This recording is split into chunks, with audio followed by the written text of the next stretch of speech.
This is Phavorinus mirabilis on its usual feeding spot, egg ribbons laid by another nudibranch. Like other species in the Phavorinus nudibranch family, it's an egg predator.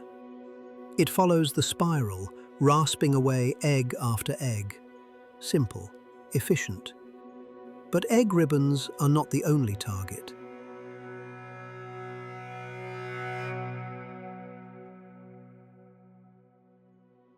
An egg mass, full of eggs like an egg ribbon, but inside an oval, sealed in layers of jelly. In the video, The Egg Diet, we have seen how Phavorinus species 3 pushes inside the egg mass to feed on the eggs. Phavorinus mirabilis has a different approach.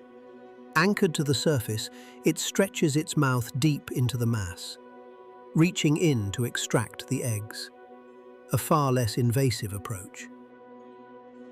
Two nudibranchs, same family, same food, very different solutions.